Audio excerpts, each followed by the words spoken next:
પ્રકરણ 8 દશાંશ સંખ્યાઓ. પ્રાસ્તાવિક.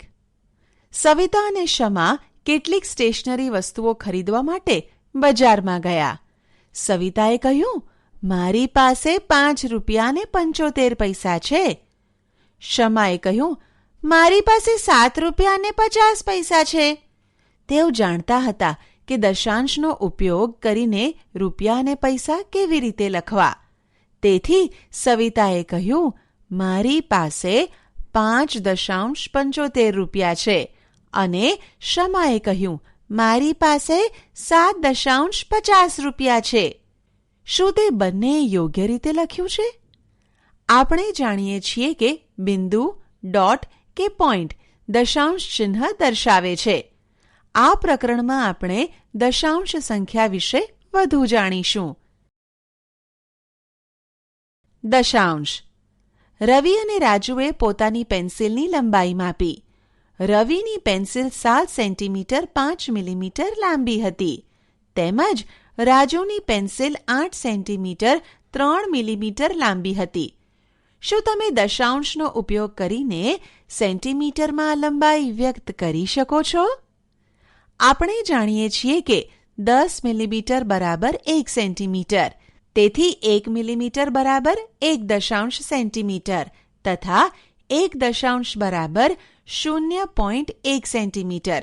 હવે રવિની પેન્સિલની લંબાઈ 7 સેન્ટીમીટર 5 મિલીમીટર બરાબર 7.5 સેન્ટીમીટર, એટલે કે 7 સેન્ટીમીટર અને 1 સેન્ટીમીટરનો 5 ભાગ બરાબર 7.5 સેન્ટીમીટર. રાજુની પેન્સિલની લંબાઈ બરાબર 8 સેન્ટીમીટર 3 મિલીમીટર બરાબર 8.3 સેન્ટીમીટર, એટલે કે 8 સેન્ટીમીટર અને 1 સેન્ટીમીટરનો 3 ભાગ બરાબર 8.3 સેન્ટીમીટર.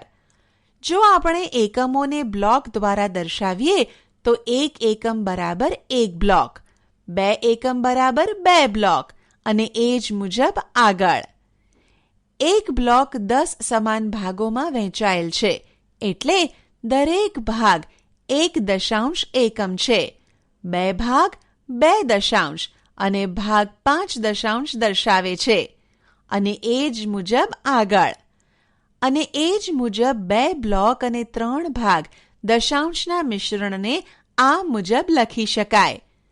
તેને આપણે 2.3 પણ લખી શકીએ છીએ અને 2.3 તરીકે પણ વાંચી શકીએ છીએ. ચાલો આપણે બીજું એક ઉદાહરણ જોઈએ કે જ્યાં એક કરતાં વધારે એકમ છે. દરેક ટાવર 10 એકમો દર્શાવે છે, તેથી અહીં દર્શાવેલ સંખ્યા આ મુજબ છે. તેથી 10 + 3 + 5 દશાંશ બરાબર 23.5, જેને 23.5 તરીકે વાંચવામાં આવે છે. સંખ્યા રેખા પર દશાંશ સંખ્યાનું નિરૂપણ. અપૂર્ણાંકનું સંખ્યા રેખા પર નિરૂપણ કર્યું. ચાલો હવે દશાંશ સંખ્યાને પણ નિરૂપણ કરતા શીખીએ.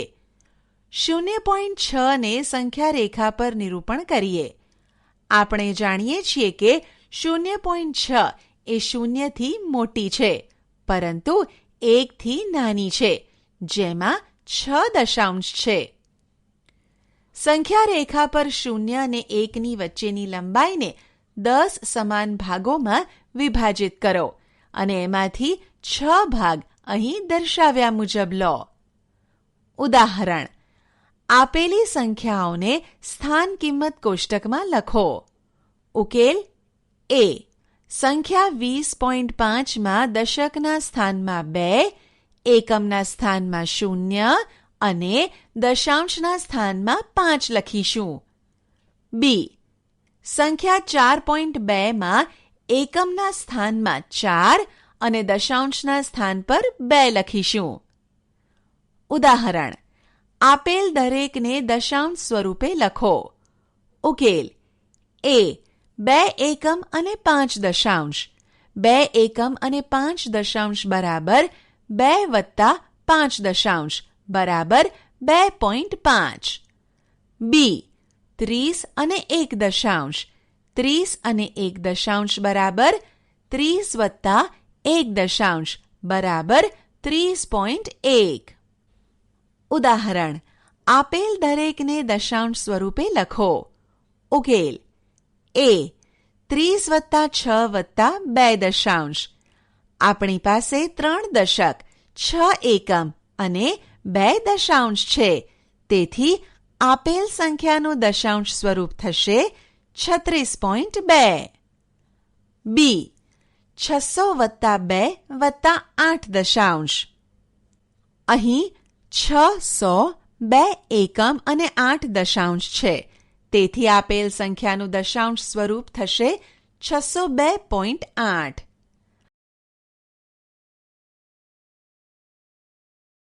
શતાંશ. ડેવિડ પોતાના રૂમની લંબાઈ માપી રહ્યો હતો. તેણે જોયું કે તેના રૂમની લંબાઈ 4 મીટર અને 25 સેન્ટીમીટર છે. તે આ લંબાઈને મીટરમાં લખવા માંગતો હતો. શું તમે એને મદદ કરી શકો છો? 1 મીટરનો કેટલામો ભાગ 1 સેન્ટીમીટર થશે?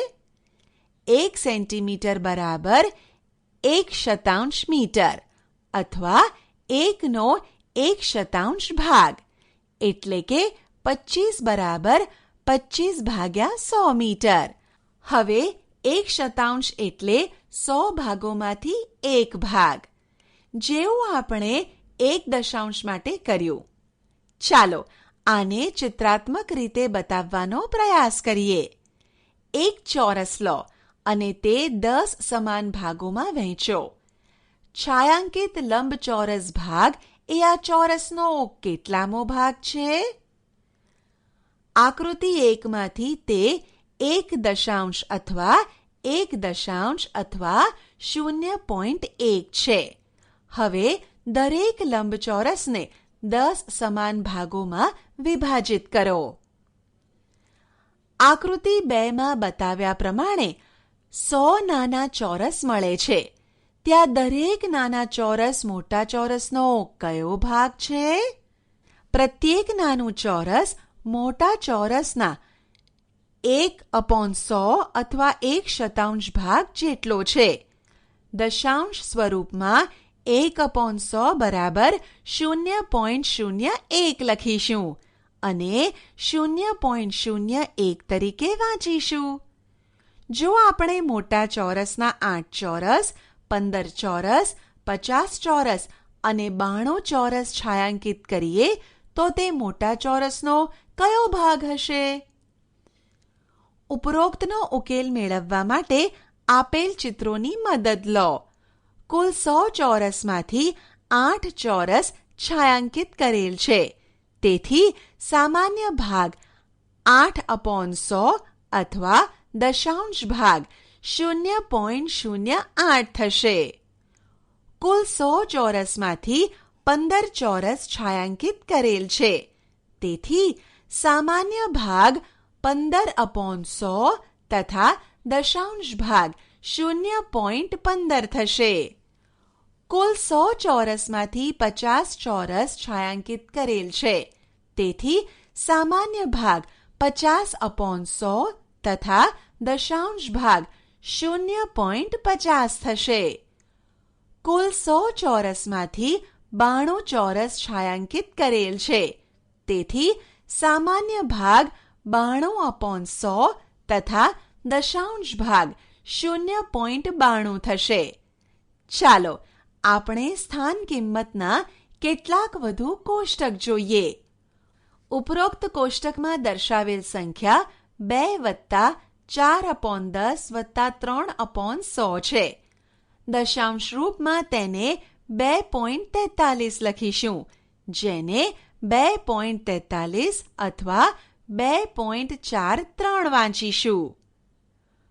ઉદાહરણ: અહીં આપેલ માહિતીનો ઉપયોગ કરીને કોષ્ટકમાંની ખાલી જગ્યા પૂરો અને દશાંશ સ્વરૂપમાં સંખ્યા લખો. ઉકેલ: 100ના સ્થાનમાં 1, દશકના સ્થાનમાં 3, એકમના સ્થાનમાં 2, દશાંશના સ્થાનમાં 1 ને શતાંશના સ્થાન પર 5 લખીશું. તેથી 100+30+2 વત્તા 1/10 વત્તા 5/100 બરાબર 132.15 થશે. ઉદાહરણ: અહીં આપેલ માહિતીનો ઉપયોગ કરીને કોષ્ટકમાં આપેલ ખાલી જગ્યા પૂરો અને તે અનુસાર દશાંશ સ્વરૂપમાં સંખ્યા લખો. ઉકેલ: એકમના સ્થાનમાં 1, દશાંશના સ્થાનમાં 4 અને શતાંશના સ્થાન પર 2 લખીશું. તેથી સંખ્યા 1.42 થશે. ઉદાહરણ: આપેલ સ્થાન કિંમતના કોષ્ટક પરથી દશાંશ સ્વરૂપમાં સંખ્યા લખો. ઉકેલ: સંખ્યા થશે 2 × 10 વત્તા 4 × 10 વત્તા 3 × 1 વત્તા 2 × 1/10 વત્તા 5 × 1/100 બરાબર 200 + 40 + 3 વત્તા 2/10 વત્તા 5/100 બરાબર 243.25. પહેલા અંક 2 ને 100 દ્વારા ગુણાકાર કરવામાં આવે છે. પછીની સંખ્યા 4નો ગુણાકાર 10 વડે થાય છે. એટલે 100નો એક દશાંશ પછી સંખ્યા 3નો 1 સાથે ગુણાકાર થાય છે. એ પછી ભાગને 1/10 વડે ગુણતા 1/100 મળે. એટલે કે 1/10નો એક દશાંશમો ભાગ છે. દશાંશ સંખ્યામાં દશાંશ બિંદુ હંમેશા એકમ અને દશાંશ સ્થાનની વચ્ચે મૂકવામાં આવે છે. તેથી હવે સ્વાભાવિક રીતે આપણે સ્થાન કિંમતના કોષ્ટકને શતાંશથી શતાંશનો 1/10 ભાગ એટલે કે સહસ્ત્રાંશ સ્થાન સુધી વિસ્તારી શકીએ છીએ. એટલે કે આપણે જેમ જેમ ડાબેથી જમણી તરફ જતા દરેક પગલે આગળના ભાગને 1/10 વડે ગુણતા રહીએ છીએ. ઉદાહરણ: દશાંશ સ્વરૂપમાં લખો. a 4/5, b 3/4, c 7/1000. ઉકેલ: a 4/5નો સમ અપૂર્ણાંક શોધવાનો છે કે જેનો છેદ 10 હોય. 4/5 બરાબર 4 × 2/5 × 2 બરાબર 8/10 બરાબર 0.8. b. અહીં આપણે 3/4નો સમ અપૂર્ણાંક શોધવાનો છે કે જેનો છેદ 10 અથવા 100 હોય. પરંતુ એવી કોઈ પૂર્ણ સંખ્યા નથી કે જેનો 4 સાથે ગુણાકાર કરતા 10 મળે. તેથી આપણે છેદને 100માં ફેરવવો પડશે. 3/4 બરાબર 3 × 25/4 × 25 બરાબર 75/100 બરાબર 0.75. c 7/1000. અહીંયા દશાંશ અને શતાંશનું સ્થાન 0 છે. તેથી આપણે 7/1000 ને 0.007 સ્વરૂપમાં લખીશું. ઉદાહરણ: આપેલ અપૂર્ણાંકને અતિ સંક્ષિપ્ત સ્વરૂપમાં લખો. ઉકેલ: a 0.04 બરાબર 4/100 બરાબર 1/25. b 2.34 બરાબર 2 વત્તા 34/100 બરાબર 2 વત્તા 34/2/100/2 બરાબર 2 વત્તા 17/50 બરાબર 2/17/50. c 0.342 બરાબર 342/1000 બરાબર 342/2/1000/2 બરાબર 171/500.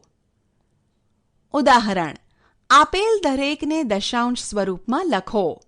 ઉકેલ: a 200 + 30 + 5 + 2/10 + 9/100 બરાબર 235 + 2 × 1/10 વત્તા 9 ગુણ્યા 1/100 બરાબર 235.29.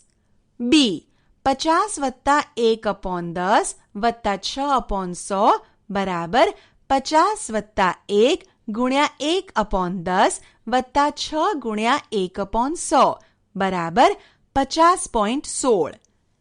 સી 16 વત્તા 3/10 વત્તા 5/1000 બરાબર 16 વત્તા 3/10 વત્તા 0/100 વત્તા 5/1000 બરાબર 16 વત્તા 3 ગુણ્યા 1/10 વત્તા 0 ગુણ્યા 1/100 વત્તા 5 ગુણ્યા 1/1000 બરાબર 16.305.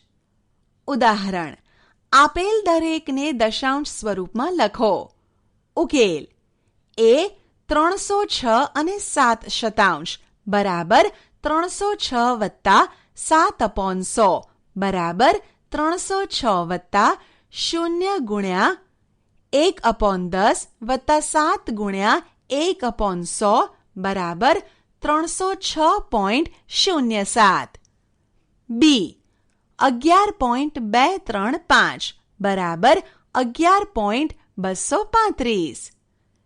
સી 9 અને 25 સહસ્ત્રાંશ બરાબર 9 વત્તા 25/1000 બરાબર 9 વત્તા 0/10 વત્તા 2/100 વત્તા 5/1000 બરાબર 9.025.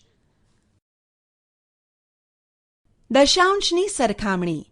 કઈ સંખ્યા મોટી છે, 0.07 કે 0.1? ચાલો સમજીએ. બે સરખા કદના ચોરસ કાગળ લો. તેને 100 સમાન ભાગોમાં વિભાજિત કરો. 0.07 દર્શાવવા માટે આપણે 100માંથી 7 ભાગ ઘેરા રંગના કરવા પડશે. હવે 0.1 બરાબર 1/10 બરાબર 10/100.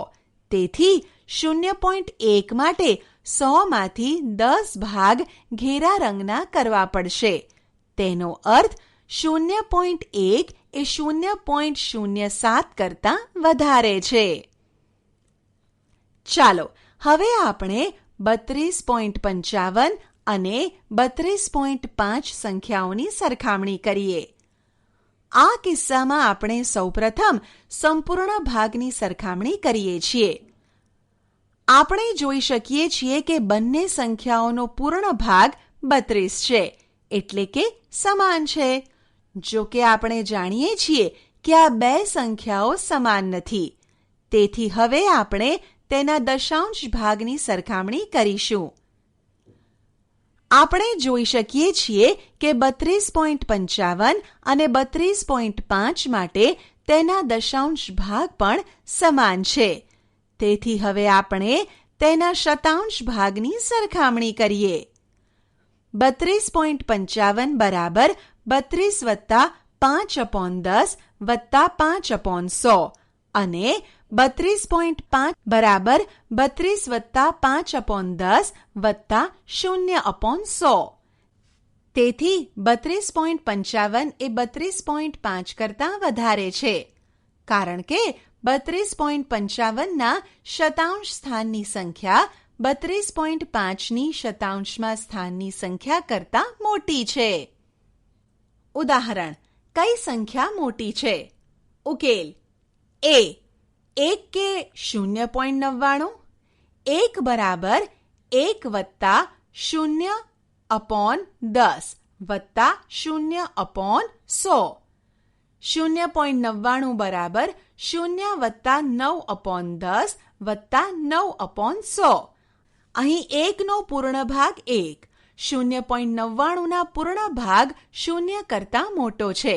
તેથી 1 0.99 કરતાં વધારે છે. બી 1.09 બરાબર 1 વત્તા 0/10 વત્તા 9/100 વત્તા 0/1000. 1.093 બરાબર 1 વત્તા 0/10 વત્તા 9/100 વત્તા 3/1000. આ કિસ્સામાં બંને સંખ્યાઓના શતાંશ સ્થાન સુધી બધા અંક સમાન છે, પરંતુ 1.093નો સહસ્ત્રાંશ સ્થાન 1.09 કરતાં મોટો છે. તેથી 1.093 1.09 કરતાં વધારે છે. દશાંશનો ઉપયોગ. નાણાં. આપણે જાણીએ છીએ કે 100 પૈસા બરાબર 1 રૂપિયો. તેથી 1 પૈસા બરાબર 1/100 રૂપિયા બરાબર 0.01 રૂપિયા. આ રીતે 65 પૈસા બરાબર 65/100 રૂપિયા બરાબર 0.65 રૂપિયા અને 5 પૈસા બરાબર 5/100 રૂપિયા 0.05 રૂપિયા. 105 પૈસા એટલે કેટલા થશે? તે 1 રૂપિયો 5 પૈસા થશે બરાબર 1.05 રૂપિયા. ઉદાહરણ. દશાંશનો ઉપયોગ કરી દશાંશ સ્વરૂપે દર્શાવો. ઉકેલ. a 50 રૂપિયા 90 પૈસા બરાબર 50 રૂપિયા વત્તા 90 પૈસા બરાબર 50 રૂપિયા વત્તા 90/100 રૂપિયા બરાબર 50.90 રૂપિયા. b 725 પૈસા બરાબર 700 પૈસા વત્તા 25 પૈસા બરાબર 700/100 રૂપિયા વત્તા 25/100 રૂપિયા બરાબર 7.25 રૂપિયા. લંબાઈ. મહેશ તેના ટેબલની ઉપરની સપાટીને મીટરમાં માપવા માંગે છે. તેની પાસે 50 સેન્ટીમીટરવાળી માપપટ્ટી છે. તેણે જોયું કે ટેબલની ઉપરની સપાટી 156 સેન્ટીમીટરની હતી. તો તેની લંબાઈ મીટરમાં કેટલી થશે? મહેશ જાણે છે કે 1 સેન્ટીમીટર બરાબર 1/100 મીટર અથવા 0.01 મીટર. તેથી 56 સેન્ટીમીટર બરાબર 56/100 મીટર બરાબર 0.56 મીટર. આમ ટેબલની ઉપરની સપાટીની લંબાઈ 156 સેન્ટીમીટર બરાબર 100 મીટર વત્તા 56 સેન્ટીમીટર બરાબર 1 મીટર વત્તા 56/100 મીટર બરાબર 1.56 મીટર. મહેશ આ લંબાઈને ચિત્ર દ્વારા પણ દર્શાવવા માંગે છે. તેણે સમાન કદના ચોરસ કાગળો લીધા અને તેમને 100 સમાન ભાગમાં વહેંચ્યા. તેણે તે દરેક ચોરસને 1 સેન્ટીમીટર તરીકે ઓળખ્યા. વજન. નંદુએ 500 ગ્રામ બટાકા, 250 ગ્રામ શિમલા મિર્ચ, 700 ગ્રામ ડુંગળી, 500 ગ્રામ ટામેટા, 100 ગ્રામ આદુ અને 300 ગ્રામ મૂળા ખરીદ્યા. તો થેલીમાં શાકભાજીનું કુલ વજન કેટલું છે? તો ચાલો થેલીમાં રહેલી બધી શાકભાજીના વજનનો સરવાળો કરીએ. ઉકેલ. 500 ગ્રામ વત્તા 250 ગ્રામ વત્તા 700 ગ્રામ વત્તા 500 ગ્રામ વત્તા 100 ગ્રામ વત્તા 300 ગ્રામ બરાબર 2350 ગ્રામ. આપણે જાણીએ છીએ કે 1000 ગ્રામ બરાબર 1 કિલોગ્રામ. તેથી 1 ગ્રામ બરાબર 1/1000 કિલોગ્રામ બરાબર 0.001 કિલોગ્રામ. આમ 2350 ગ્રામ બરાબર 2000 ગ્રામ વત્તા 350 ગ્રામ બરાબર 2000/100 કિલોગ્રામ વત્તા 350/1000 કિલોગ્રામ બરાબર 2.350 કિલોગ્રામ. અર્થાત 2350 ગ્રામ બરાબર 2 કિલોગ્રામ 350 ગ્રામ બરાબર 2.350 કિલોગ્રામ. આમ નંદુની થેલીમાં કુલ 2.350 કિલોગ્રામ શાકભાજી છે. ઉદાહરણ. દશાંશનો ઉપયોગ કરી કિલોગ્રામ સ્વરૂપે દર્શાવો. ઉકેલ. a 2 ગ્રામ બરાબર 2/1000 કિલોગ્રામ બરાબર 0.002 કિલોગ્રામ. 3750 ગ્રામ બરાબર 3000 ગ્રામ વત્તા 750 ગ્રામ બરાબર 3/1000 વત્તા 750/1000 કિલોગ્રામ બરાબર 3.750 કિલોગ્રામ. સી 5 કિલોગ્રામ 8 ગ્રામ બરાબર 5 કિલોગ્રામ વત્તા 8/1000 કિલોગ્રામ બરાબર 5.008 કિલોગ્રામ. દશાંશ તરીકે અપૂર્ણાંક. ઉદાહરણ: આપેલી સંખ્યાને દશાંશ સ્વરૂપમાં લખવાનો પ્રયાસ કરીએ.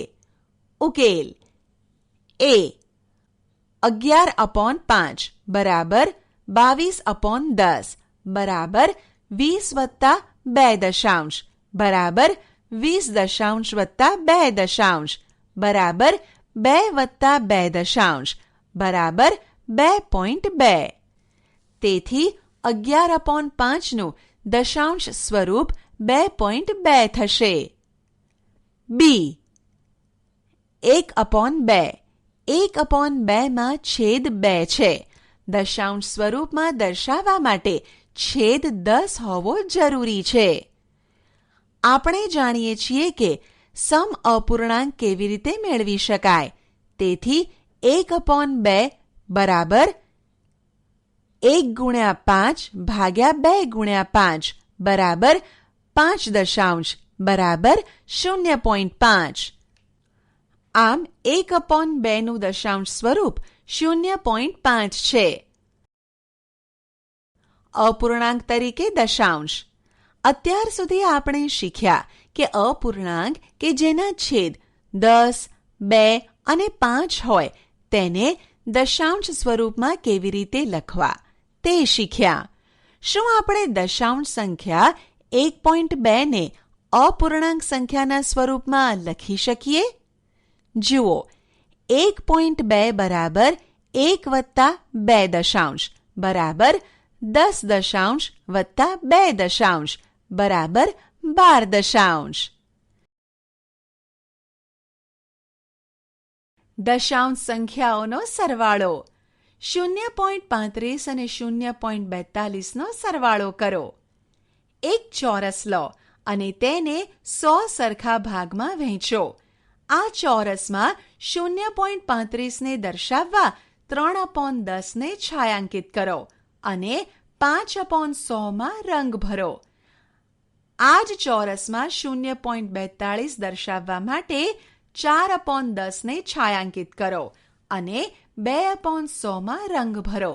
હવે ચોરસમાં કુલ દશાંશ અને કુલ શતાંશની સંખ્યા ગણતા 7 અને 7 મળે છે.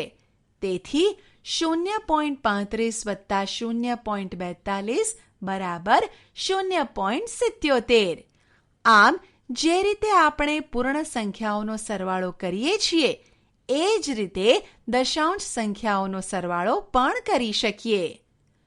શું હવે તમે 0.67 અને 0.54 નો સરવાળો કરી શકશો? આ રીતે એકમ, દશાંશ અને શતાંશ સ્વરૂપમાં અંકો લખીશું અને ત્યારબાદ શતાંશ, દશાંશ અને એકમના સ્તંભમાં રહેલા અંકોનો સરવાળો કરીશું. સરવાળો કરતા 1.22 મળે. આમ 0.68 વત્તા 0.54 બરાબર 1.22. ઉદાહરણ: લતાએ પેન ખરીદવા 9.50 રૂપિયા અને એક પેન્સિલ ખરીદવા માટે 2.50 રૂપિયા ખર્ચ્યા. તો તેણે કુલ કેટલા રૂપિયા ખર્ચ્યા? ઉકેલ: પેન ખરીદવા માટે ખર્ચેલ નાણાં બરાબર 9.50 રૂપિયા. પેન્સિલ ખરીદવા માટે ખર્ચેલ નાણાં બરાબર 2.50 રૂપિયા. માટે કુલ ખર્ચેલા નાણાં બરાબર 9.50 રૂપિયા વત્તા 2.50 રૂપિયા. માટે કુલ ખર્ચેલા નાણાં બરાબર 12 રૂપિયા. ઉદાહરણ: સેમસને 5 કિલોમીટર બસ દ્વારા, 2 કિલોમીટર 265 મીટર કાર દ્વારા અને બાકી રહેલું 1 કિલોમીટર 30 મીટર અંતર ચાલીને મુસાફરી કરી હતી. તો તેણે કુલ કેટલા અંતરની મુસાફરી કરી? ઉકેલ: બસ દ્વારા કરાયેલ મુસાફરીનું અંતર બરાબર 5 કિલોમીટર 52 મીટર બરાબર 5.052 કિલોમીટર. કાર દ્વારા કરાયેલ મુસાફરીનું અંતર બરાબર 2 કિલોમીટર 265 મીટર બરાબર 2.265 કિલોમીટર. ચાલીને કરાયેલ મુસાફરીનું અંતર બરાબર 1 કિલોમીટર 30 મીટર બરાબર 1.030 કિલોમીટર. આ બધી સંખ્યાઓનો સરવાળો કરીશું, જેથી મળે 8.347 કિલોમીટર. તેથી મુસાફરીનું કુલ અંતર બરાબર 8.347 કિલોમીટર. ઉદાહરણ: રાહુલે 4 કિલોગ્રામ 90 ગ્રામ સફરજન, 2 કિલોગ્રામ 60 ગ્રામ દ્રાક્ષ અને 5 કિલોગ્રામ 300 ગ્રામ કેરીઓ ખરીદી. તો તેણે ખરીદેલા ફળોનું વજન શોધો. ઉકેલ: સફરજનનું વજન બરાબર 4 કિલોગ્રામ 90 ગ્રામ બરાબર 4.090 કિલોગ્રામ. દ્રાક્ષનું વજન બરાબર 2 કિલોગ્રામ 60 ગ્રામ બરાબર 2.060 કિલોગ્રામ. કેરીનું વજન બરાબર 5 કિલોગ્રામ 300 ગ્રામ બરાબર 5.300 કિલોગ્રામ. આપેલ બધી સંખ્યાઓનો સરવાળો કરતા મળે 11.450 કિલોગ્રામ. તેથી ખરીદેલા ફળોનું કુલ વજન બરાબર 11.450 કિલોગ્રામ. દશાંશની બાદબાકી. સમજૂતી: 1.32 ને 2.58 માંથી બાદ કરો. 2.58 અને 1.32 ને આ રીતે કોષ્ટકમાં લખીશું. ત્યારબાદ બાદબાકી કરતા 1.26 મળે.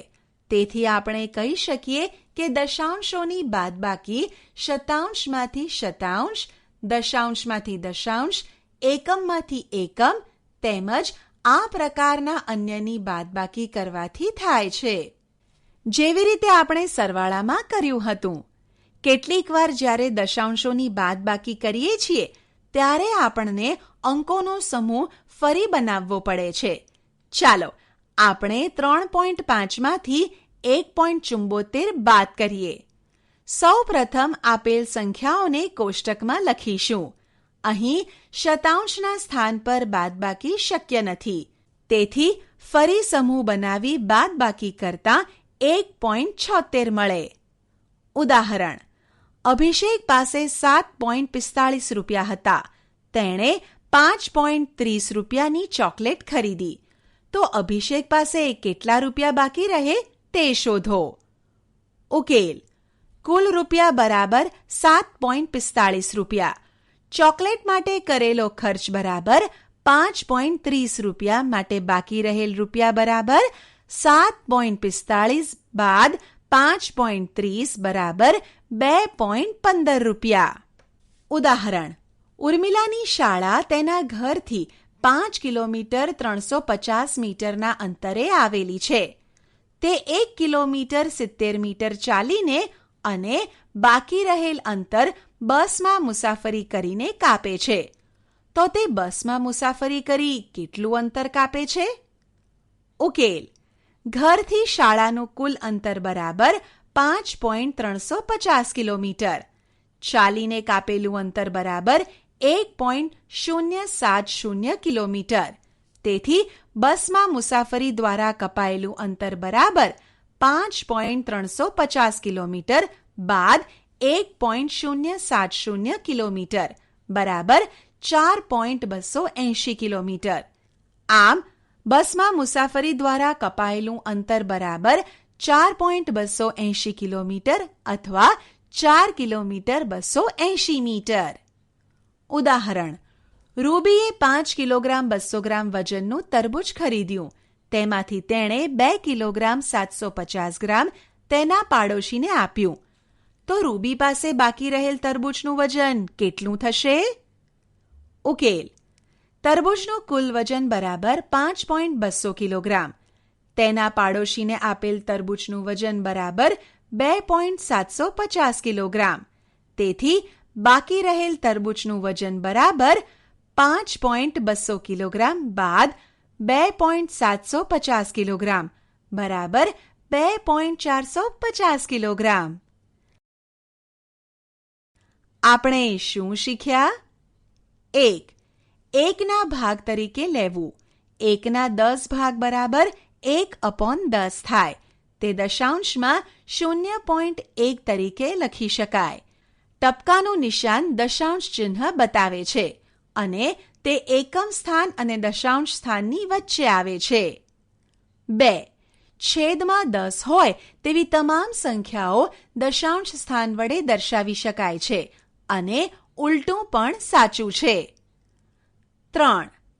1ના 100 ભાગ બરાબર 1/100 જેને 1/100 કહે છે અને 0.01 તરીકે દર્શાવાય છે.